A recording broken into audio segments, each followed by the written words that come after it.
अद्वैत की घटना के लिए अहंकार का विनष्ट होना अनिवार्य बताया जाता है। मुझ जैसे साधारण मनुष्य के लिए यह कठिन कार्य कैसे संभव होगा? पहली बात तो मैं आपसे कह दूं कि साधारण मनुष्य कोई नहीं है। हर व्यक्ति असाधारण है, अद्वितीय है, बिल्कुल यूनिक, एक्स्ट्रा ऑर्डिनरी, अद्वितीय है। ये आपसे किसने कह दिया कि आप एक साधारण मनुष्य हो? जिस मनुष्य के भीतर परमात्मा विराजमान है, वो साधारण कैसे हो सकता है? और हम जाने कि ना जाने,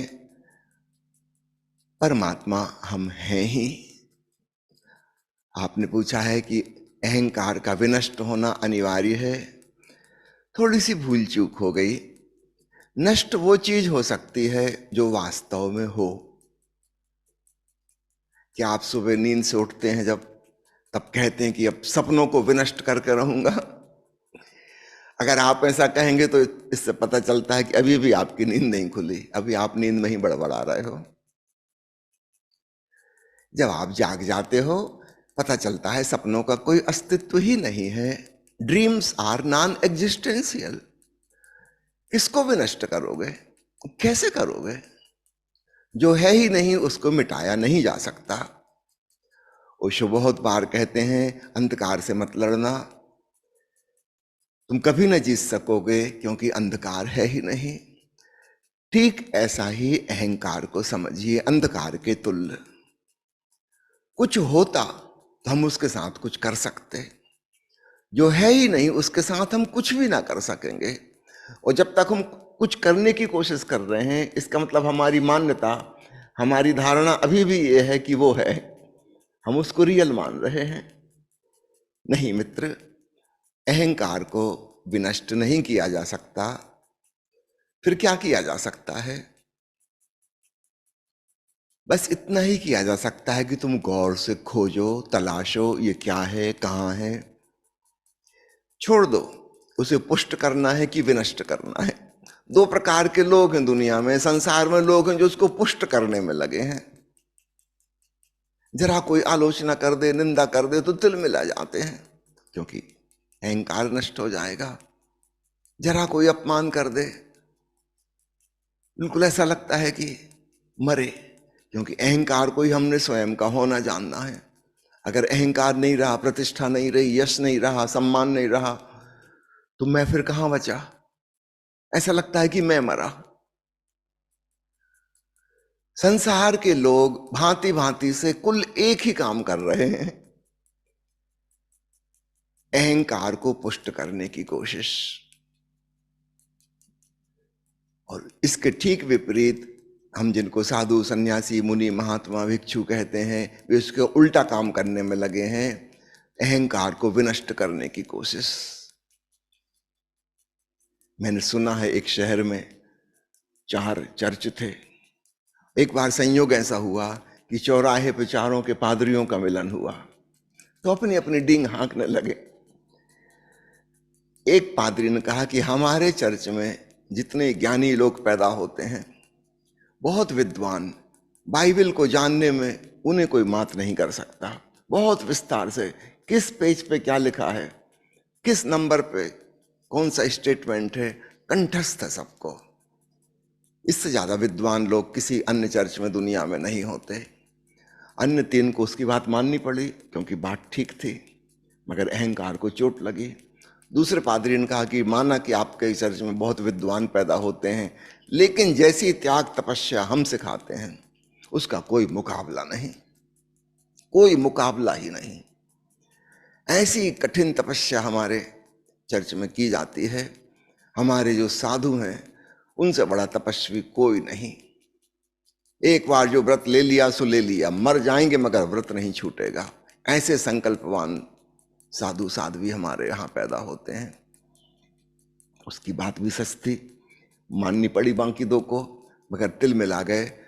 तीसरे ने कहा कि स्वीकार करता हूं कि आपके चर्च में विद्वान पैदा होते हैं, आपके चर्च में तपस्वी पैदा होते हैं, लेकिन हमारे यहाँ जैसे भक्त हैं वैसा कहीं कोई नहीं है। ज्ञानियों में तो घमंड होता है, तपस्वी में भी घमंड होता है, हमारे यहाँ तो अद्भुत भक्ति भाव वाले पैदा होते हैं, प्रभु के प्रति समर्पित जीवन जीने वाले, उनसे बड़ा भक्त कोई नहीं। चौथा अभी तक जो चुप खड़ा था, उससे पूछा आप भी कुछ बताइए। उसने कहा मैं क्या बताऊं, आप लोगों की बातें सुनकर मुझे शर्म आती है, आपको कितना अहंकार है। हमारे यहां तो विनम्र लोग पैदा होते हैं, विनम्रता में नंबर 1, नंबर 1 इन ह्यूमिलिटी। ऐसे विनम्र साधु कहीं नहीं। अभी आदमी जो कह रहा है इसको होश भी नहीं है, इसने विनम्रता के द्वारा भी अहंकार पुष्ट कर लिया। वो कह रहा है हमारे यहां तो बिल्कुल निरअहंकारी लोग हैं, घमंड नाम की चीज नहीं, इस मामले में नंबर 1। तो ये नंबर 1 होना ही तो अहंकार है।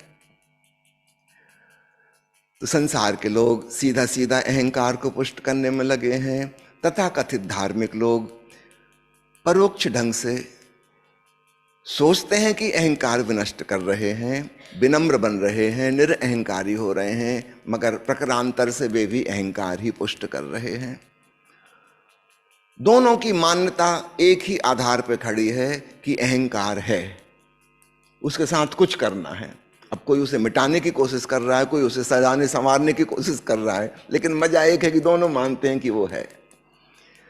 भाई साहब भीतर गौर से देखिए तो कहां है। महर्षि रमण अपने शिष्यों से कहते थे, एक प्रश्न पूछो अपने आप से, मैं कौन हूं। ओशो ने और भी सुंदर प्रश्न दिया। वे कहते हैं ये खोजो कि मैं कहां हूं। मैं कौन हूं में ऐसा लगता है कि हमने मान ही लिया कि मैं हूं, तो अब बस ये खोजना है कि कौन।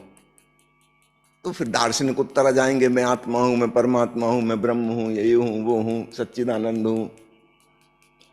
ओशो कहते हैं छोड़ो, मैं कहां हूं, try to locate yourself. Impossible, ऐसी कोई जगह ना मिलेगी। और जितना ही तुम जागरूक होते चले जाओगे, वैसे वैसे तुम पाओगे कि मैं तो है ही नहीं। उसके साथ कुछ करने का सवाल ही पैदा नहीं होता। यह केवल एक मान्यता है, हमने कभी गौर से टटोला नहीं। अगर हम खोजबीन करेंगे, तलाश करेंगे, हम उसे पाएंगे ही नहीं। मान्यता तो स्वप्नवत है। इस जवाब को खूब गौर से सुनना जो मैं कह रहा हूं, वरना बड़ी भ्रांति होती है और अहंकार को नष्ट करने में लग जाते हैं लोग, जो कि है ही नहीं। निश्चित रूप से ये भी हारेंगे। तो संसार में जो पुष्ट करने में लगे हैं वो भी हारेंगे, जो नष्ट करने में लगे हैं वे भी हारेंगे, क्योंकि वे उस चीज से लड़ रहे हैं जो कि नॉन एग्जिस्टेंशियल है। वे उस चीज को बचाने में लगे हैं जो कि नॉन एग्जिस्टेंशियल है ही नहीं। तो ना तो सपने को सजाया संवारा जा सकता और ना सपने को नष्ट किया जा सकता। तुम गौर से जागरूक होकर देखो सपना कहाँ है, और मजे की बात है तुम्हारी जागरूकता के प्रपोर्शन में वो गायब होता जाएगा। क्योंकि सपने के होने के लिए एक चीज अनिवार्य है, वो है सुसुप्ति, निद्रा, एक ड्रीम वाली स्टेट। अवचेतन मन जहां काम कर रहा है। जब तुम चैतन्य होने की कोशिश करने लगे कि अच्छा इसकी खोजबीन करता हूं, ये सपना कहां है, उस चैतन्य होने की प्रोसेस में तुम्हारी नींद टूट गई, तो सपना मिलेगा कहां। तो अद्वैत की जो धारणा पुराने जमाने में प्रचलित रही, वो कुछ ऐसी थी कि अहम को ब्रह्म से मिला देना है। योग का अर्थ होता था कि आत्मा और परमात्मा का मिलन, उनका जोड़। इसमें भूल है। ओशो की बात बिल्कुल सीधी सरल है। तुम खोजो, तलाशो, हाँ मिल जाए तो फिर कुछ करना, पर तुम्हें मिलेगा ही नहीं। तो नष्ट नहीं करना है, सिर्फ सजग होकर खोजना है।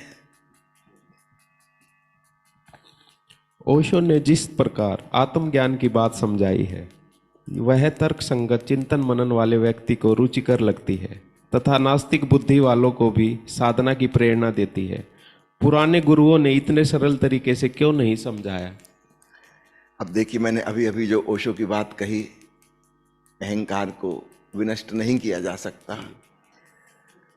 प्राचीन गुरुओं ने कभी भी इतना स्पष्ट नहीं किया, या उन्होंने कहा तो प्रतीकात्मक ढंग से कहा, काव्यात्मक ढंग से कहा। और कविता में बड़ी मुश्किल होती है, उसकी हम अपने ढंग से व्याख्या कर सकते हैं, कई अर्थ निकाल सकते हैं। श्रीमद् भागवत गीता के 1000 से अधिक प्रसिद्ध व्याख्याएं हैं, टीकाएं हैं, सब एक दूसरे से अलग अलग। निश्चित रूप से भगवान कृष्ण के इतने अर्थ तो नहीं हो सकते, एक ही अर्थ रहा होगा, लेकिन काव्यात्मक हैं पुराने सारे शास्त्र। उस समय मुश्किल थी, गद्य का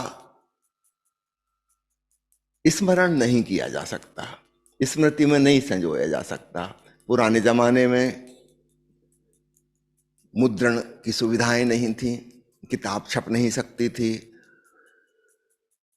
पुराने शास्त्रों को हम स्मृति और श्रुति कहते हैं, मतलब सुने गए और स्मरण में रखे गए। तो कविता को आसानी से स्मरण रखाया जा सकता है, उसमें तुक होती है, उसको गा सकते हैं, हमारे मन में गहरी बैठ जाती है। अगर मैं आपसे पूछूं कि प्राइमरी स्कूल में किसी गद्य की किताब में क्या मैटर था, तो शायद आप नहीं बता पाएंगे, वो स्मृति से वाश हो गई। लेकिन कोई कविता पूछूं तो प्राइमरी स्कूल की टेक्स्ट बुक की कविता भी याद होगी। कविता को याद रखना, गीत को याद रखना बहुत आसान है।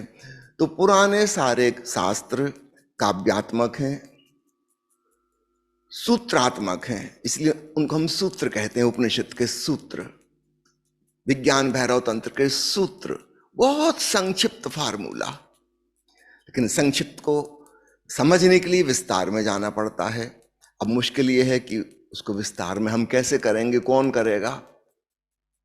वो अपने अनुभव से ही करेगा और वो सारी चीज को बदल देगा। केमिस्ट्री के फार्मूला होते हैं अति संक्षेप, जो जानता है वही उसको विस्तार में बता सकता है, अन्यथा भूल चूक की पूरी संभावना है। तो ये पुरानी मजबूरियां थी, किताब प्रकाशित नहीं हो सकती थी, छपने का उपाय नहीं था, अन्य कोई साधन नहीं थे, डिजिटल डाटा कलेक्ट नहीं किया जा सकता था, तो विस्तृत चीजों को नहीं रख सकते थे। इतनी संक्षेप में हो सकती थी कि सुनने वाला उसको रख सके, याद रख सके, अगली पीढ़ी को हस्तांतरण कर सकते। इसलिए श्रुति और स्मृति उनका नामकरण हुआ। इस वजह से चीजें बड़ी कॉम्प्लिकेटेड और क्लिष्ट हो जाती हैं। ओशो के जमाने आते आते रिकॉर्डिंग की सुविधा हो गई, ऑडियो की, फिर वीडियो की, किताब मुद्रण की सुविधा हो गई। ओशो ने गद्य में बोला। अब गद्य में विस्तार से बात कही जा सकती है, पद्य में नहीं कही जा सकती। पद्य में फार्मूला जैसी होगी, छोटा संक्षिप्त सूत्र होगा। गद्य में विस्तार से कह सकते हैं, सामने वाले को पूछने की सुविधा है, नहीं समझ में आई तो वो पूछ सकता है। पुराने गुरु तो इसी पर नाराज हो जाते थे कि अगर सवाल पूछा कि तुम मुझ पर संदेह करते हो, नालायक, कैसे शिष्य हो, श्रद्धा करो, भरोसा करो, मैं जो कह रहा हूं वो मानो। ऐसा उनका आग्रह था। ओशो ने कहा दिल खोल कर पूछो, जब तक तुम्हारी बुद्धि संतुष्ट ना हो पूछते जाओ, पूछते जाओ। तो ओशो ने बहुत विस्तार से प्रकाश डाला, तो बातें बहुत सरल हो गई, सीधी साफ हो गई। अब ओशो की यह बात कितनी इंपॉर्टेंट है कि तुम अहंकार को खोजो। कोई भी समझ सकता है, खोज में कौन राजी ना होगा। आस्तिक ही क्यों, नास्तिक भी राजी हो जाएगा। अभिमान तो उसको भी है। इसमें ईश्वर से कोई लेना देना नहीं, किसी शास्त्र ग्रंथों मानने का सवाल नहीं, कोई क्रियाकांड नहीं है। नास्तिक भी राजी हो जाएगा कि मैं भी खोजता हूं, मेरे भीतर ये फीलिंग ऑफ ईगो क्या है। वो मजे की बात है, वो खोजेगा तो पाएगा ही नहीं। पाएगा एक सन्नाटा, एक शांति, पाएगा वह ओंकार की ध्वनि, पाएगा वह चैतन्य की रोशनी, आनंद विभोर हो जाएगा। इसलिए ओशो की बात निश्चित रूप से जो आपने प्रश्न में पूछा है, ये बहुत सरल है, सहज है, नास्तिक को भी प्रेरणा देती है खोज करने की। सच पूछो तो ओशो की बात बिल्कुल वैज्ञानिक ढंग की है। एक बात और कह दूं, आपने पूछा है पुराने जमाने में ऐसा क्यों नहीं। पुराने जमाने में विज्ञान भी नहीं था, तो वैज्ञानिक चिंतन मनन वाली बात कैसे कही जा सकती है। भगवान बुद्ध ने कोशिश की, भगवान महावीर ने कोशिश की, वो कुछ ऐसा समझो कि समय के पहले प्रीमेच्योर आ गए थे। जनमानस वैसा तैयार नहीं हुआ था जो वैज्ञानिक चिंतन मनन की बात सुन सके, समझ सके। बड़ी भीड़ अंधश्रद्धालु थी, अंधविश्वासों में जीती थी, क्रियाकांडों में जीती थी, इसलिए बुद्ध और महावीर की बात बहुत कम लोगों तक पहुंच पाई। पतंजलि की बात बहुत कम लोगों तक पहुंच पाई। ओशो ने कहा है पतंजलि अध्यात्म जगत के आइंस्टीन हैं, बिल्कुल ठीक कहा, लेकिन वो बात फैल नहीं सकी। जो स्थूल बातें थी, आसन प्राणायाम, वो लोगों ने पकड़ लिए, सूक्ष्म बातें सब सिर के ऊपर से निकल गईं। तो पतंजलि ने, बुद्ध ने, महावीर ने, विज्ञान भैरव तंत्र में भगवान शिव ने science of meditation, science of the soul देने की कोशिश की, लेकिन बड़े तल पर ग्रहण करने वाले तैयार नहीं थे। तो बात सिर के ऊपर से निकल गई, और जिन्होंने सुना, उन्होंने जो इंटरप्रिटेशन किया, उन्होंने जो शास्त्र लिखे, उसमें उन्होंने फिर सब बदल लिया, चेंज कर दिया। वो अपने ढंग से ही लिखेंगे। बुद्ध ने तो कोई किताब नहीं लिखी, महावीर ने तो नहीं लिखी। महावीर के 11 गणधर जिन्होंने शास्त्र लिखे कि महावीर ने क्या कहा, वे 11 के 11 ब्राह्मण पंडित हैं। महावीर जो कह रहे हैं वो पांडित्य के बिल्कुल खिलाफ है, 100% अपोजिट, लेकिन उसको संजोने वाले भी पंडित ही हैं, वो अपने ढंग से इंटरप्रिटेशन करेंगे। तो चीजें बदल गईं। तो ओशो के पहले एक तो विज्ञान नहीं था, शिक्षा नहीं थी। पिछली सदी में धीरे धीरे धीरे विज्ञान की शिक्षा सार्वभौम हुई, और तब यह संभव हुआ कि बहुत लोग वैज्ञानिक चिंतन मनन पर आधारित प्रयोग धर्मी बात को समझ सकें, ग्रहण कर सकें। तो आपने महत्वपूर्ण सवाल पूछा है कि ओशो की बात नास्तिक को भी प्रेरणा देती है।